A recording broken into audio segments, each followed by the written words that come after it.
Достар, сәлем.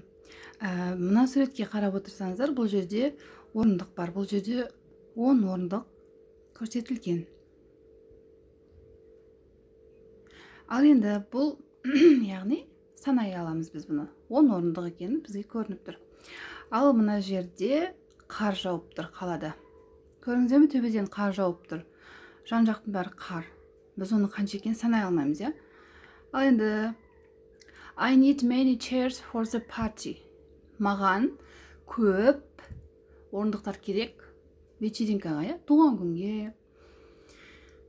Мына жерде 10 орындық бар. Саналады. 1, 2, 3, 4, 5, 6, 7, 8, 9, 10.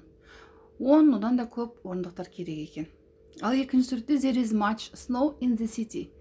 Екінші суретте қарасақ, қалада қар жауып тұр. Қалада өте көп қар бар. Қанша екенін біз санай алмаймыз.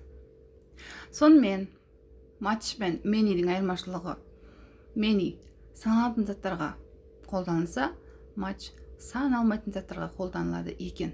Саналатын заттарды өздеріңіз білесіздер, жалпы алма, жеміс, орындық, кітаптар, саналмайтын зат есінде сұйықтық заттар, махаббат, яғни бұлар көп деген мағынаны білдіреді. Яғни many де much та көп деген мағынаны білдіреді, ал қолданылуы many саналатын заттарға қолданылса, much саналмайтын заттарға қолданылады. Many years have passed since I was here. Бұл жерде болғаныма көп деген жылдар өтті дейді. 20 жыл өтуі мүмкін, 30 жыл өтуі мүмкін, нақты уақытты, яғни санауға келеді уақытты, жылды. Much information has been found. Көп деген информациялар табылды дейді. Қанша информация екенін білмейміз біз. Бір информация, екі информация деп айта алмаймыз біз. Информацияға ол саналмайтын зат есім. Сол себепті оған much сөзін қолданамыз. Енді сұрақ қоятын болсақ, how many biscuits have you eaten? Қанша печенье жедің сен дейді. 1 печенье жедім, 3 печенье жедім, 10 печенье жедім. Жауап бере аламыз. Қанша екенін айтып бере аламыз. Саны бар. How much water do you drink every day?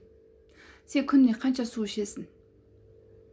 Ол саналмайды. 1 су, 2 су деп айтпаймыз, оны тек көлеммен ғана есептейміз. Ал көлемді заттар бізде саналмайтын заттар. Мен күніне 2 литр, 3 литр ішемін су, белгісіз, нақты емес. Ол көлемді заттар бізде саналмайды. Ал енді мына жерде so many, so much, too many, too much деген сөздер де бар. Бұлар да қолданылады. Мысалы үшін so many, so much деген соншақты көп, сондай көп уақыт, соншама көп нәрсе. Қандай көп болса, too дегеніміз тым деген сөз. Too many, тым көп, too much, тым көп. Бұның қолданылуын қарасаңыздар, too many years have I passed since I was here. Бұл жерде болғаныма көп жылдар, тым көп жылдар өтті. Тым көп уақыт өтті. Саналады, 100 жыл өтті, 50 жыл өтті мен бұл жерде болмағаныма. We have spent so much money on education. Біз қаншама ақшамызды кетірдік білім алуға дейді. Қаншама ақшамыз кетті білім алуға дейді.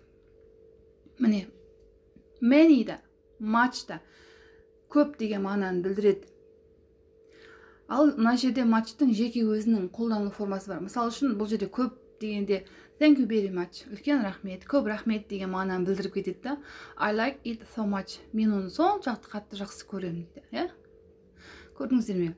Much'тың өзінің жеке осындай бір формасы бар. Яғни much көп, саналмайтын зат есімдерге қолданылса, many тоже көп, саналатын зат есімдерге қолданылады.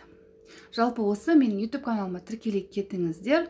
Алдағы уақытта көптеген грамматикалық салыстыру ережелері менің каналымда шығады. Сау болыңыз.